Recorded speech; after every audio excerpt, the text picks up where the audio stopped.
Tiruppur PN ரோட்ல இருந்து பூலுவப்பட்டி வந்தீங்கன்னா பூலுவப்பட்டியில இருந்து நெருப்பெரிச்சல்ல இருந்து இந்த சைட்டு தாங்க. இதில் பார்த்தீங்கன்னா வீடு இருக்குதுங்க, தறி இருக்குது, புதுசாக வீடு கட்டி இருக்கிறாங்க. வீடு கட்டி விற்பனை பண்ணுறவர் கட்டி இருக்கிறாருங்க. நம்ம பார்க்க வந்த சைட்டு இது தாங்க. இந்த கல்லுலேருந்து இந்த கல் 22க்கு 45ங்க, 2.5 செண்டு வீடுகளாக இருக்குதுங்க இந்த ஏரியாவில்.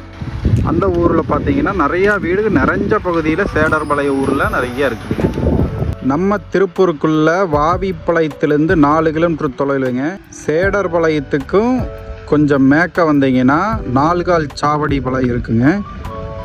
காவேரி நகரில் தார் ரோட்லேருந்து 5வது சைட்டு அந்த காரனுக்கு நிற்கிற இடத்துல ஒரு சைட்டு விற்பனைக்கு வந்திருக்குங்க. வாங்க பார்க்கலாம். திருப்பூர் மாவட்டங்க, வாவிப்பாளையத்துலேருந்து 4 கிலோமீட்ரு, 2.5 செண்டுங்க, மொத்தமாக 7.5 லட்ச ரூபா ஃபைனலுங்க. வாங்க நேரில் பேசிக்கலாம்.